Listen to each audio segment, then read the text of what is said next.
Ik ben hier op het dakkapel bezig en ik ga je wat laten zien waardoor jij eigenlijk best wel wat geld kan besparen op lange termijn.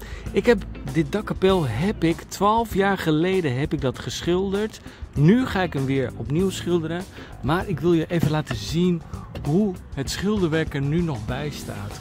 Het is hartstikke goed nog, alles is nog hartstikke goed. Het enige wat er moest gebeuren aan deze dakkapel is dat langs die randen, hier zo, vooral de kitranden enzovoort, daar zaten allemaal van die rubbers in. Het was een droge beglazing, dus ze hebben er alleen rubbers in gedaan. En daarna hebben ze dit gewoon met de latten vastgezet. Maar je begrijpt wel, die rubbers die gaan heel erg werken, dus je krijgt dat de verf daar kapot gaat. En vervolgens, als er dan echt water in komt, dan komt er water in. Nou, de glaslatten die waren op de puntjes al wel kapot. Dat was helemaal niet meer mooi. Maar de klant die zei van, ik wil daar ook gelijk neuslatten op. Dus ik heb hier neuslatten ingezet. Ik heb de rubbers eruit gehaald. En ik heb al deze raampjes, zowel die tot en met daar, heb ik allemaal afgekit met de glaskit van Soudal. De Soudal Seal van Soudal heb ik allemaal afgekit. Nou, wat moet je dan nu nog eraan doen? Want zoals je nu, als je hier naar kijkt ook. Kijk, ik zal even van binnen laten zien. Kijk, het schilderwerk is nog hartstikke goed.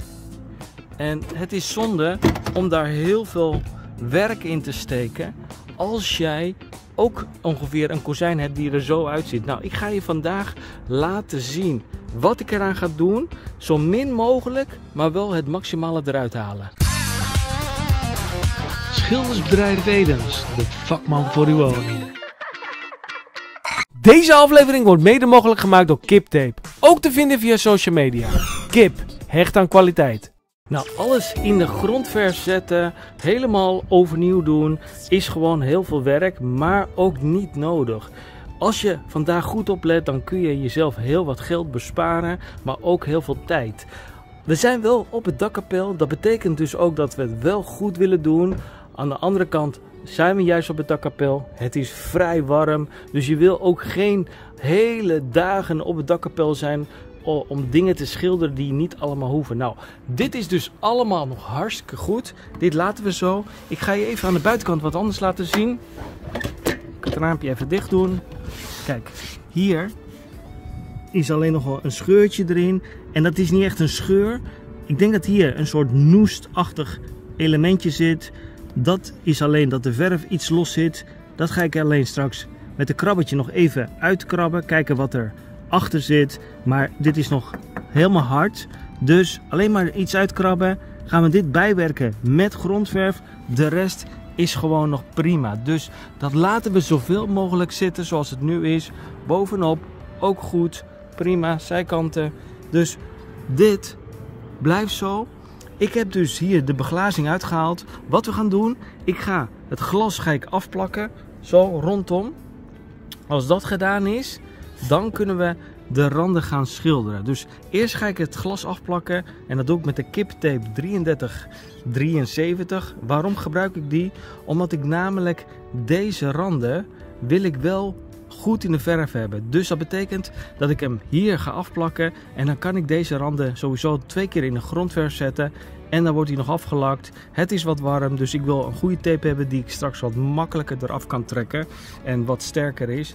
Dan ga ik hem mee afplakken en dan gaan we even verder. Ik ga hier de Kiptape 3373 aanbrengen.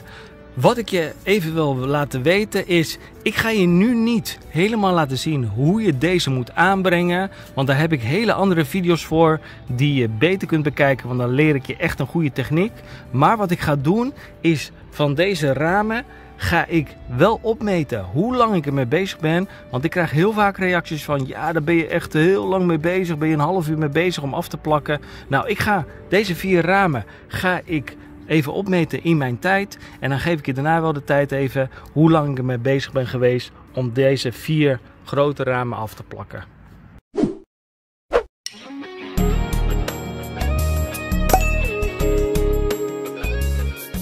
Nou, ik heb het inmiddels afgeplakt. Kijk goed, ik hou nog een klein beetje ruimte tussen de tape en de kit. Zodat je eigenlijk op het glas blijft schilderen. En heel veel mensen zeggen, ja, maar je kan precies langs de kit schilderen. Nee, het wordt geadviseerd vanuit eigenlijk de beschrijving hoe je moet schilderen. Wordt er aangegeven, je moet 2 mm op het glas zetten. Nou, dat zitten we hier ook, als je goed kijkt. En dat doe je om deze afdichting van de kit en het glas, om die goed dicht te zetten. En daarom is die tape handig, omdat je daarmee hier eigenlijk een mooiere, dikkere laag aan kan brengen langs die kitrand. En dan is die ook veel beter afgesloten. Dus daarvoor plakken we af.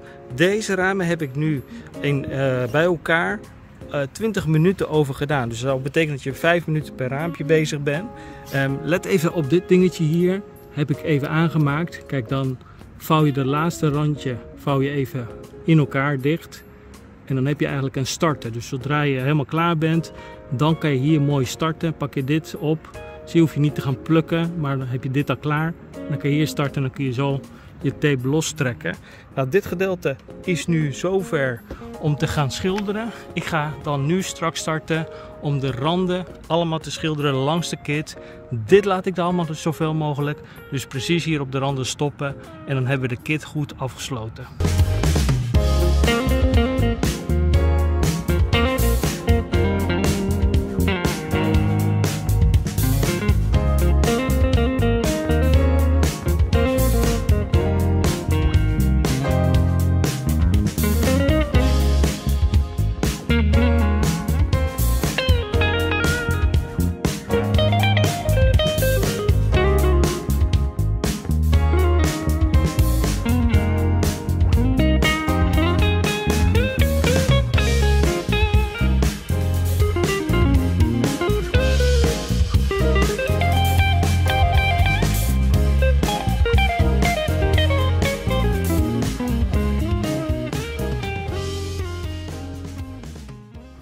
Nou, ik heb het geheel nu in de grondverf staan.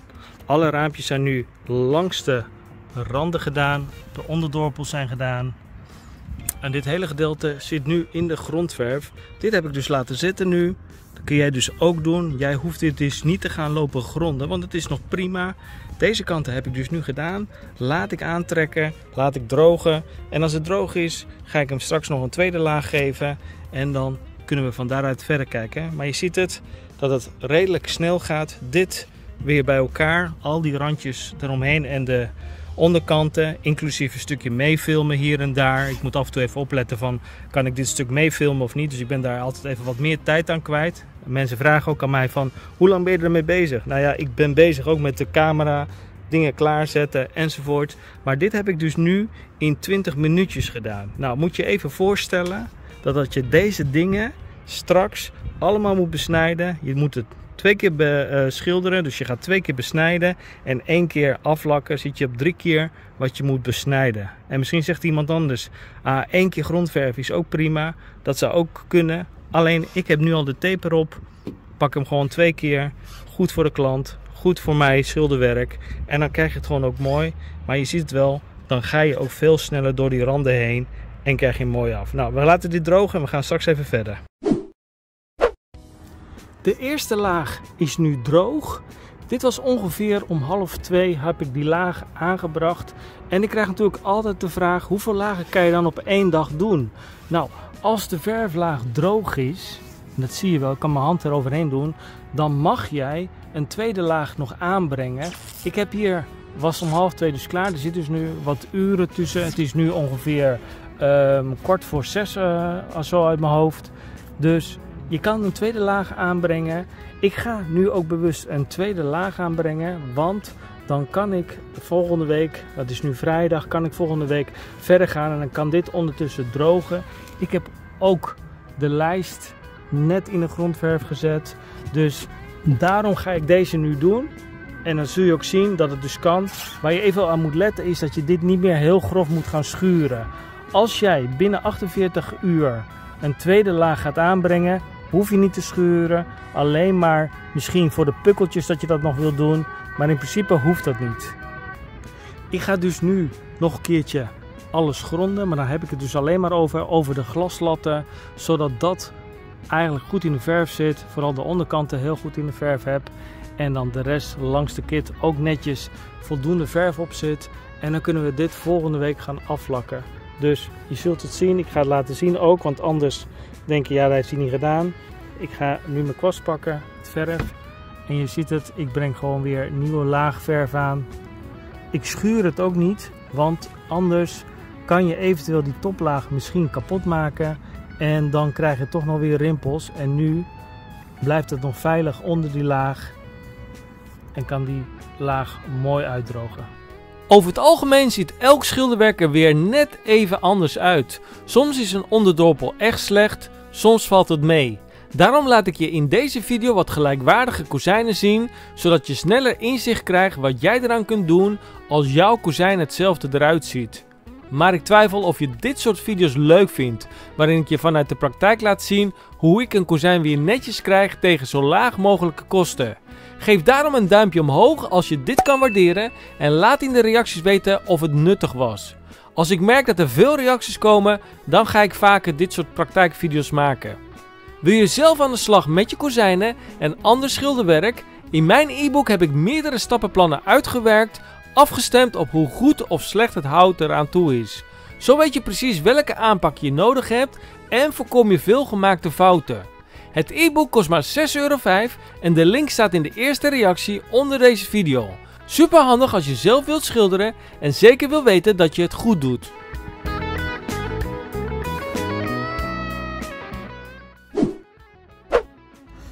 Ik heb het gedeelte allemaal afgeschuurd wat ik in de grondverf heb gezet. Met name dus de onderdorpels, langs de randen. Dit allemaal niet, hierbovenin niet. Dit is allemaal nu gewoon alleen afgeschuurd en schoongemaakt om daarmee af te lakken. Ik heb gisteren al wel deze afgelakt, dat zie je ook wel in de glans. Die is afgelakt en dat heb ik even bewust gedaan. Kijk, hij is droog. Ik heb de tape erop laten zitten, omdat ik heel vaak de vraag krijg, ja, moet je dan gelijk de tape verwijderen? Normaal gesproken, als ik het klaar heb, haal ik de tape gelijk eraf. Dat om de reden, zodat iedereen weet, deze is klaar.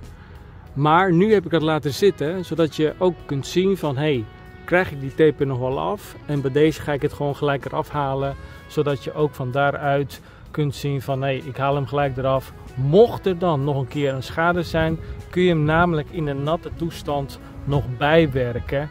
En bij deze is die dan al droog, ja, dan moet je er nog wat bijwerken. Dus dat is de reden waarom ik zelf de voorkeur geef om hem meteen te verwijderen nadat je hem klaar hebt in de natte toestand, zodat je altijd nog bij kunt werken mocht er iets gebeuren. Maar als je hem goed wegtrekt naar deze kant, dan heb je dus in principe geen problemen. Maar dat ga ik dus beide laten zien. Deze heb ik al afgelakt en deze ga ik dan nu aflakken en dan ga ik je straks laten zien hoe je die tape verwijdert.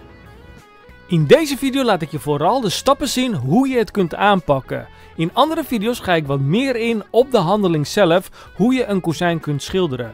Bekijk daarom straks veel meer andere video's op mijn kanaal en wil je nou veel meer geld besparen aan een dure vakman? Zorg dan dat je abonneert op mijn kanaal en druk dat belletje aan zodat je niks hoeft te missen. Ik gebruik hier de goudhaantje Purple kwast maat nummer 14. Vooral voor de kleine hoekjes en randjes vind ik zelf de penseel erg fijn om toe te passen. De rest van het kozijn kan je dan verder oppakken met de Futura kwast maat nummer 16. Als je met terpentineverf aan de gang gaat, dan is het belangrijk dat je de Futura kwast gebruikt. Voor watergedragen verf kan je beter de Purple serie kwasten van goudhaantje toepassen. Als je goed kijkt doe ik alleen maar de rand, maar niet deze kant bovenop. Want dat doe ik als laatste omdat die lengte helemaal vanaf de grens tot daar doorloopt. Dus die pak ik later nog wel op. Maar voor nu doe ik alle binnenkante. Dan is dat allemaal klaar en dan kun je deze hele binnenkant oppakken.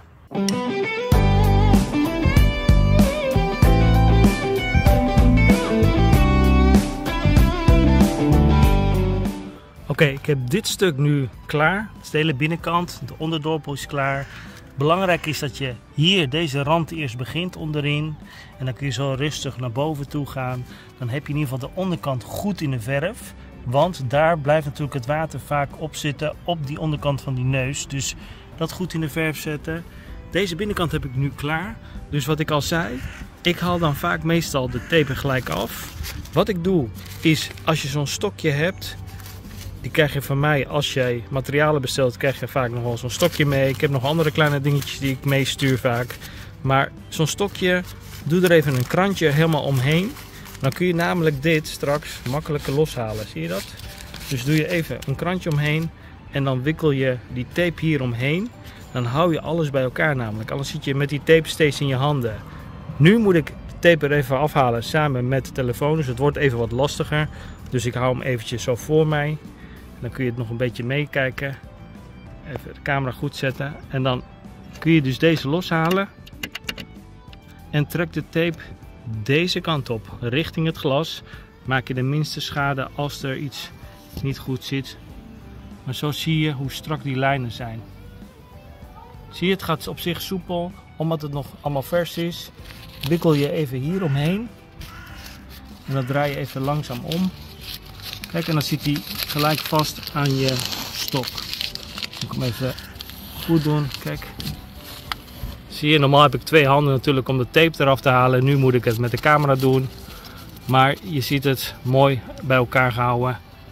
En dit zijn toch mooie strakke lijnen die jij ook voor elkaar kunt maken. Voor de hoekje moet ik even 2 handen gebruiken, dus ik zet je even neer.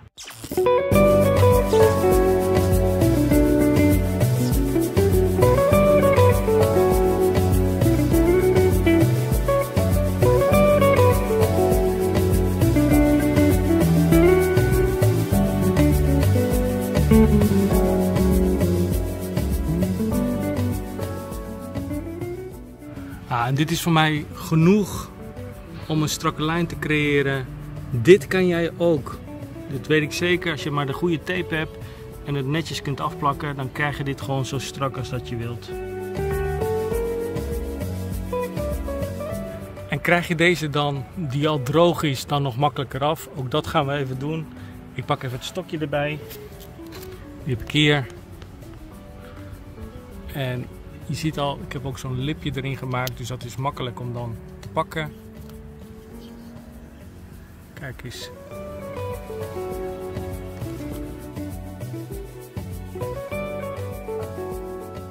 Zie je dat? Mooi strak. Kijk, hij is er nu al losgekomen. Krijg je als je 1 hand moet gebruiken, mensen. Maar moest kijken. Strakke lijnen. Dus je krijgt die tape er ook gewoon makkelijk af. En wat ik je even duidelijk wil maken. Heel veel mensen vragen me steeds weer. Moet ik dan 3 keer afplakken? Je hebt het nu gezien. We hebben de tape aangebracht. 2 keer gegrond. Laten drogen. Nu aflak. Heb ik ook laten drogen. Dus er zitten 3 lagen op deze tape. En toch krijgen we nog heel makkelijk eraf. Voor deze mooie glans gebruik ik de Wijzenol STT Ultra Hoogglanslak. Ik hoef hem eigenlijk niet eens te promoten, want je ziet zelf wel hoe strak die bolle glans erop zit.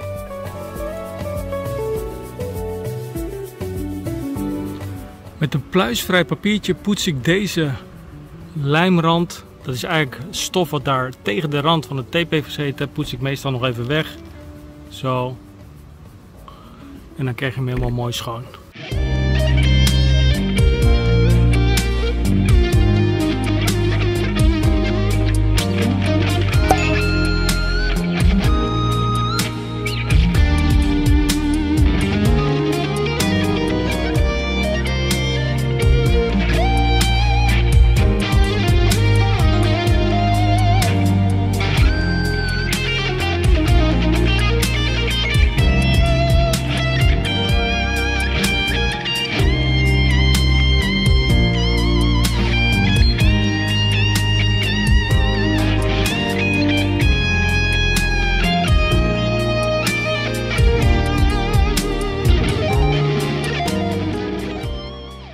Ik heb ook binnen de kozijnen geschilderd, maar dan met watergedragen verf. Wil je ook leren hoe je dat heel mooi krijgt? Klik dan de video die in het midden verschijnt. Want daar ga ik je heel veel waardevolle tips geven, zodat je een mooi eindresultaat kunt krijgen. Zelfs met watergedragen verf. De link naar het e-book vind je in de eerste reactie en abonneer je snel voor veel meer handige tips, zodat jij het schilderwerk zelf kunt doen. Adios!